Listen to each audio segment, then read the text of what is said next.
आपके माध्यम से पूरे देश और प्रदेशवासियों को मैं रामनवमी की बहुत बहुत बधाई और शुभकामनाएं देता हूं। ऐसा त्योहार, ऐसे दिन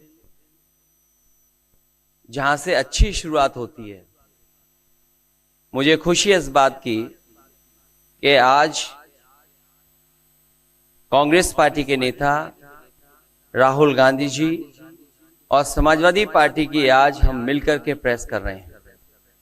पहले चरण का चुनाव उत्तर प्रदेश का होने जा रहा है और जो पश्चिम से हवा चल रही है वो पूरे के पूरे उत्तर प्रदेश और देश के माहौल को बदलने जा रही है। आज गाजियाबाद में बैठे हैं।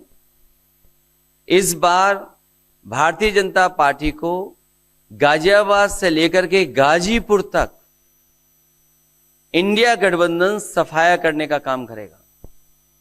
आज किसान दुखी है। तमाम जो वादे किए थे, भारतीय जनता पार्टी की हर बात झूठी निकली। उनके वादे झूठे। न किसान की आय दोगुनी हुई, न नौजवान को नौकरी रोजगार मिला, और जो सपने दिखाए थे विकास के वो भी अधूरे हैं। जो इनका नैतिकता का बुलबुला था वो भी टूट गया। इलेक्टोरल बॉन्ड ने इनका बैंड बजा दिया। भारतीय जनता पार्टी सभी भ्रष्टाचारियों का गोदाम बन गई। न केवल भ्रष्टाचारियों को ले रहे हैं, बल्कि भ्रष्टाचारियों ने जो कमाया है उसको भी अपने साथ रख रहे हैं। जहां उत्तर प्रदेश देश का सबसे बड़ा प्रदेश है, डबल इंजन की सरकार में जो दावा करते रहे डबल इंजन, उनकी होर्डिंग देखिए आप कि अब डबल वहां पर नहीं दिखाई देते हैं, अकेले दिखाई दे रहे हैं। इनके प्रत्याशी होर्डिंग से गायब हैं और चुनाव के बाद होर्डिंग पे जो अकेले हैं वो भी गायब हो जाएंगे और सफाया होने जा रहा है। इनका एक ही नारा है, झूठ बोलने का और लूटने का। लूट और झूठ भारतीय जनता पार्टी की पहचान बन गई है। पेपर लीक कितने हुए हैं? एक दो होते तो ठीक था, लेकिन 10 पेपर लीक हुए। और मैंने कई मौकों पर वो बात बताई कि अगर एक परिवार के हम केवल 3 सदस्यों को मान लें, जिस व्यक्ति ने परीक्षा लिखने की तैयारी की, जो परीक्षा नहीं दे पाया पेपर लीक के कारण, और उसके मां बाप को अगर हम जोड़ लें तो ऐसे 60 लाख नौजवान हैं। 60 लाख नौजवानों का भविष्य अंधकार में डाल दिया। और अगर 60 लाख का गुणा करें हम 3 से, 1 करोड़ 80 लाख, और 1 करोड़ 80 लाख को अगर हम डिवाइड कर दें 80 लोकसभाओं से, तो भारतीय जनता पार्टी का 2,25,000 वोट हर लोकसभा में कम हुआ है। इसलिए एक भी वोट बट ना पाए। जहां हमें मतदान करना है वहीं मतदान के दिन हमें सावधान भी रहना है। अगर हम सावधान रह करके मतदान करेंगे और अपने बूथ की चौकीदारी करेंगे तो भारतीय जनता पार्टी का सफाया होगा। आने वाले चुनाव में, ये देश का चुनाव है, देश की जनता बदलाव चाहती है और बदलाव की हवा पश्चिम से उत्तर प्रदेश से चल रही है। और मुझे पूरा उम्मीद है आने वाले समय में इंडिया गठबंधन और नई सरकार देश में दिखाई देगी। शुक्रिया अखिलेश जी। राहुल जी।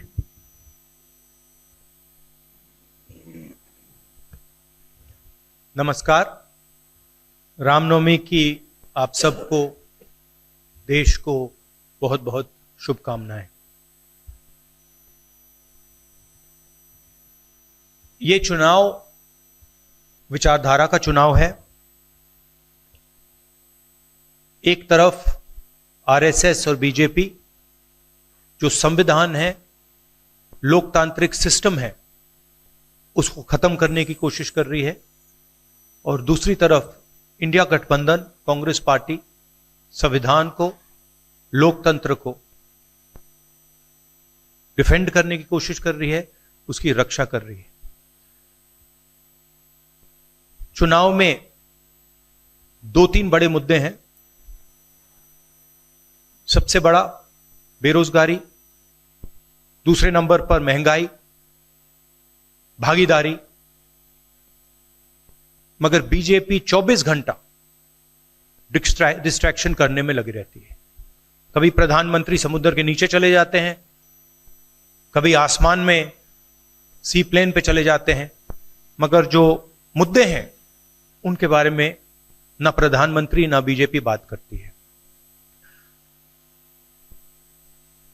कुछ दिन पहले प्रधानमंत्री ने ANI को बहुत लंबा इंटरव्यू दिया, स्क्रिप्टेड था मगर फ्लॉप शो था। प्रधानमंत्री जी ने उसमें इलेक्टोरल बॉन्ड्स समझाने की कोशिश की। प्रधानमंत्री जी कहते हैं कि इलेक्टोरल बॉन्ड्स का सिस्टम ट्रांसपेरेंसी के लिए लाया गया, राजनीति को साफ करने के लिए लाया गया। अगर यह सच है तो उस सिस्टम को सुप्रीम कोर्ट ने रद्द क्यों किया? और दूसरी बात, अगर आप ट्रांसपेरेंसी लाना चाहते थे तो जिन लोगों ने आपको पैसा दिया, बीजेपी को पैसा दिया, हजारों करोड़ रुपए दिए, उनका नाम आपने क्यों छुपाया था? और जिन तारीखों पे उन्होंने आपको पैसा दिया उसको आपने क्यों छुपाया था? पता लगता है हजारों करोड़ रुपए का कॉन्ट्रैक्ट किसी कंपनी को मिलता है, उसके एकदम बाद वो कंपनी बीजेपी को पैसा देती है।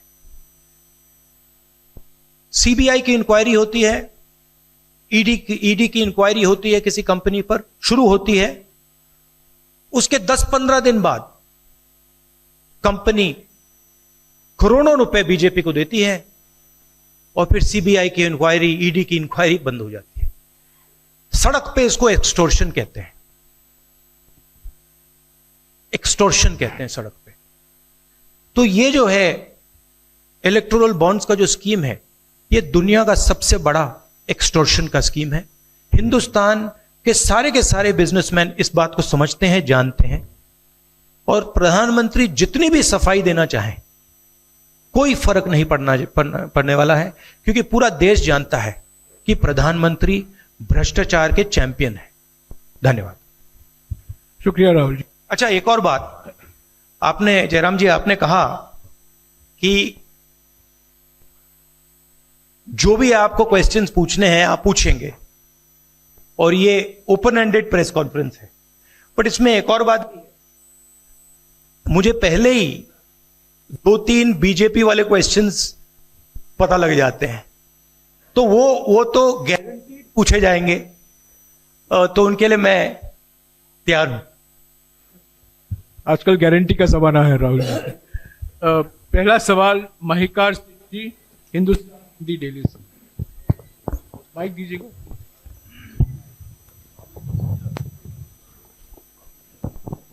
राहुल जी, स्वागत है आपका। दोनों नेताओं, जबकि आज प्रचार का पहला चरण समाप्त होने वाला है, आपने मेरे मित्रों को थोड़ा सा कसरत करा दी। वो दिल्ली से यहाँ आए हैं, आपने गाजियाबाद में ही क्यों पीसी की? यूपी और दिल्ली छोड़ के गाजियाबाद में पीसी हो रही है। दूसरा सवाल ये है राहुल जी से कि लोग तो गुजरात छोड़कर पीएम बनने के लिए बनारस आते हैं, आप बाय नाइट चले गए, तो क्या अमेठी या रायबरेली से आप लड़ेंगे? ये बीजेपी वाला क्वेश्चन है, ये पत्रकार का सवाल। पहले ही opening ball BJP question. Very good, शाबाश। देखिए,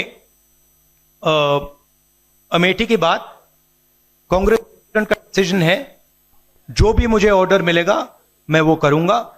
सीईसी मीटिंग, हमारी पार्टी में सीईसी मीटिंग्स में ये डिसीजन लिए जाते हैं। बट पहला बीजेपी का question, good question, thank you. Amar Ujala से निशा। आप थोड़ा शांत हो जाइए यहाँ प्लीज। बहुत बहुत स्वागत है।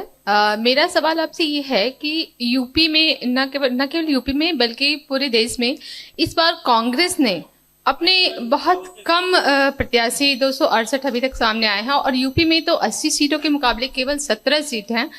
ऐसा क्यों? क्या ऐसा मान के चल रही है कांग्रेस की आप कमजोर चल रहे हैं या यूपी में कमजोर है कांग्रेस इसलिए सपा या आपके गठबंधन बाकी सहयोगी पार्टी सीट नहीं देना चाह रही है?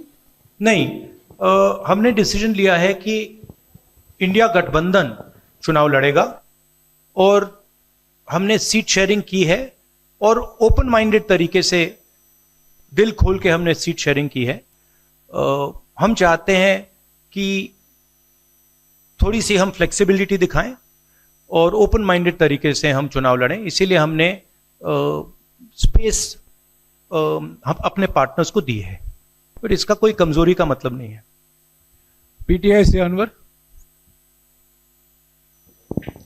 राहुल जी, मेरा सवाल आपसे है कि पिछले बार जो आप दोनों लोगों का गठबंधन था वो सफल नहीं हो सका उत्तर प्रदेश में।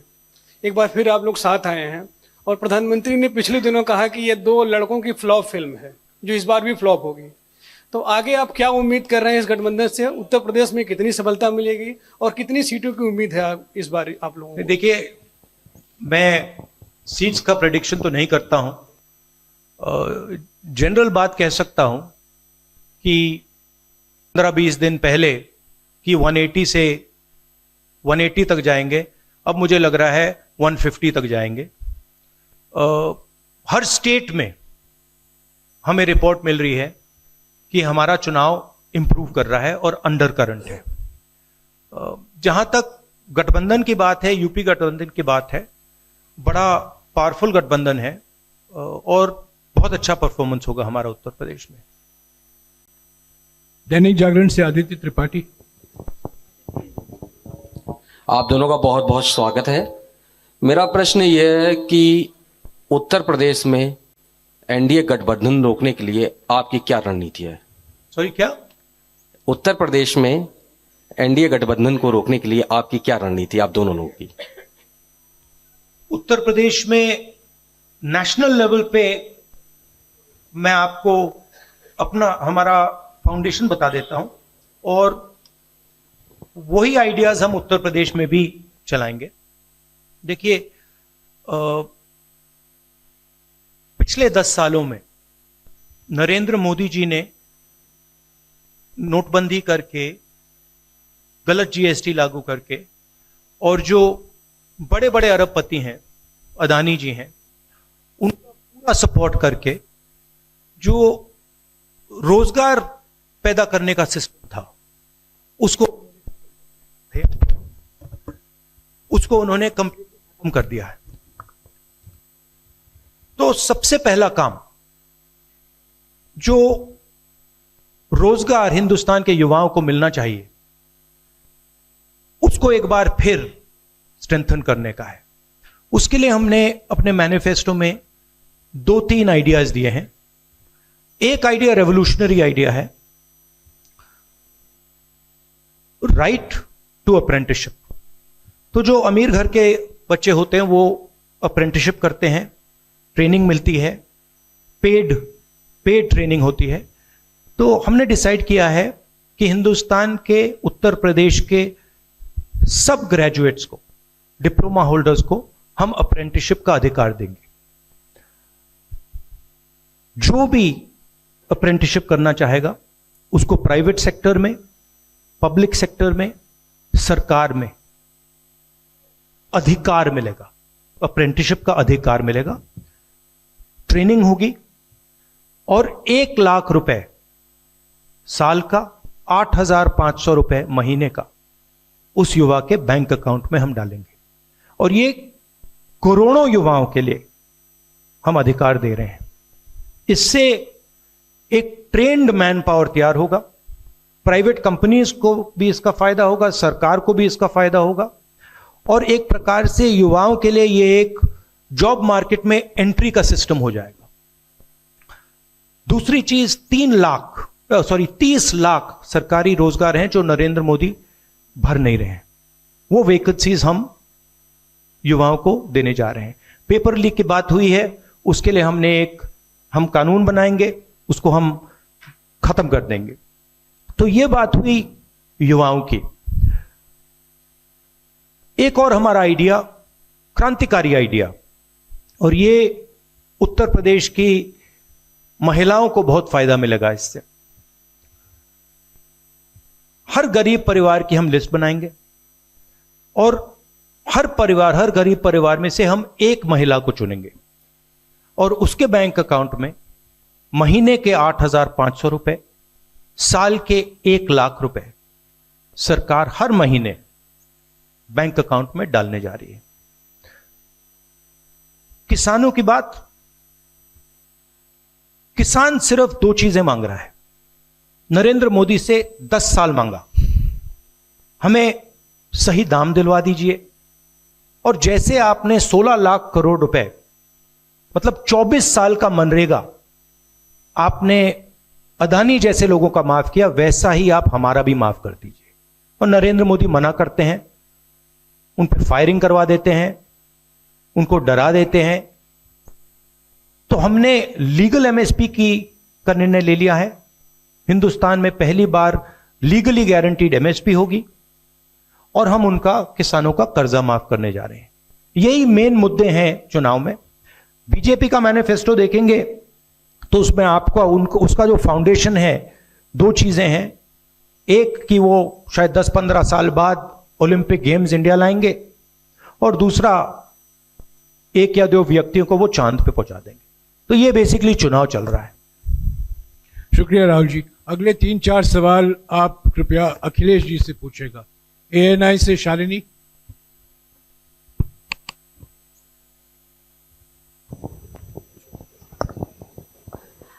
पहला सवाल राहुल जी से है। अखिलेश जी से पूछेगा प्लीज। उन्होंने कृपया लगा दिया, इसलिए अब हमसे पूछिए। दोनों से पूछूंगी सर।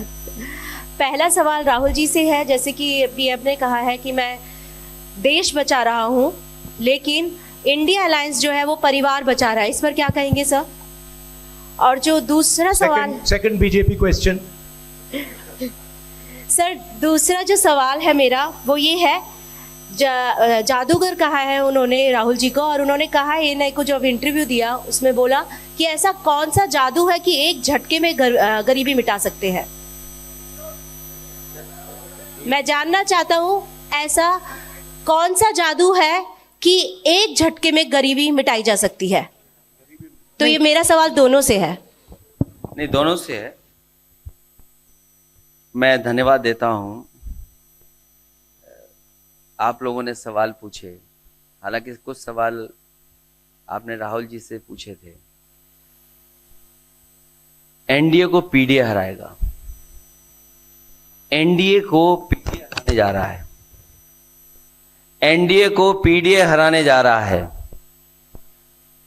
और जहां तक सवाल परिवारवाद की बात है, आज नवरात्र है, आज शुभ दिन है।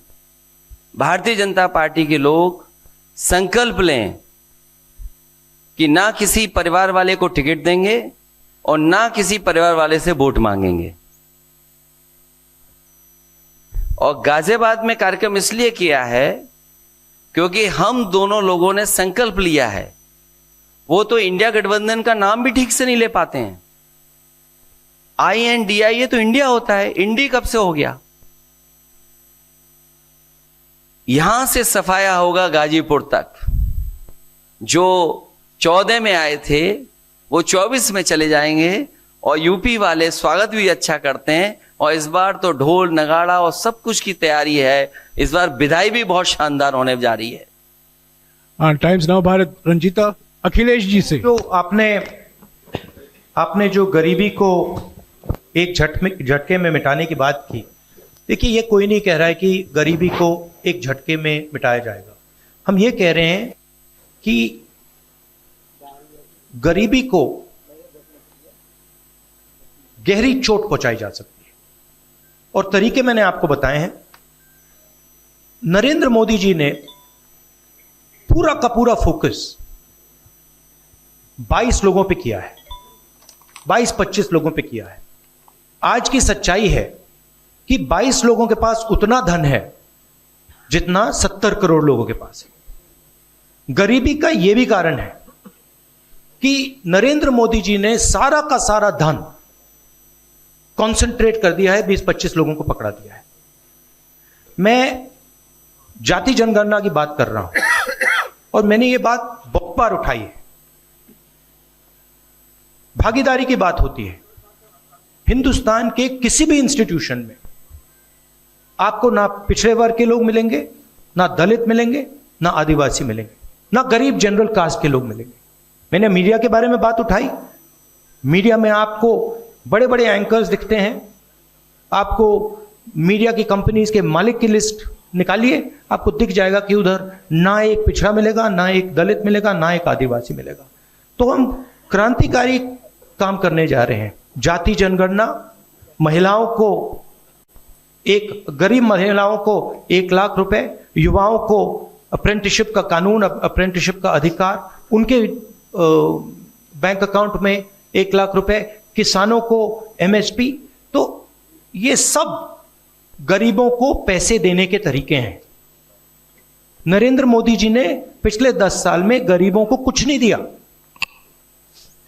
तो ये हम करने जा रहे हैं।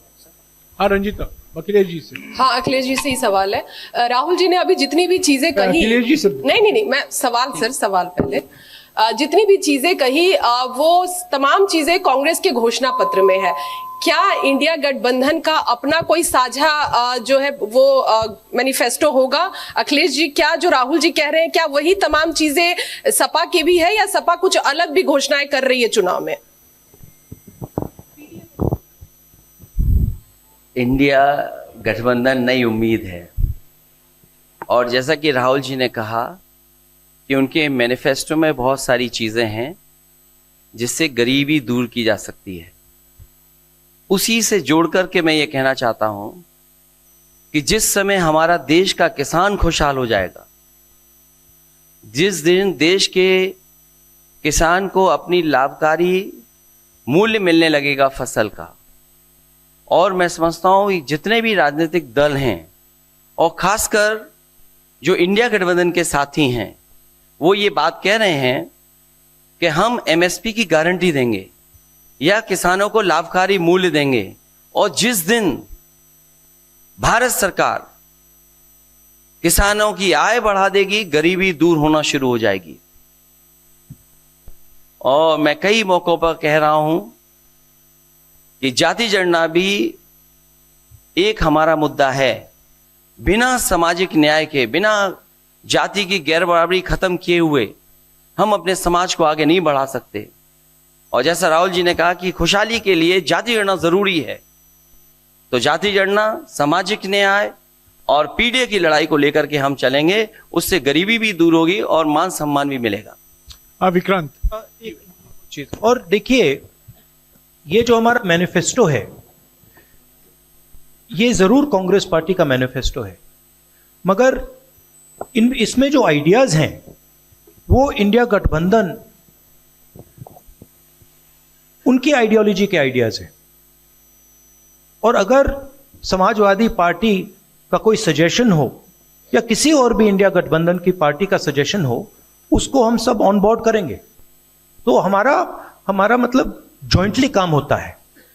हम बातचीत करके, कंसल्ट करके काम करते हैं और फ्लेक्सिबिलिटी दिखाते हैं। और हम लोग G20 की तरह नहीं है, केवल 2 का चलता हो, बाकी सब 0 हो।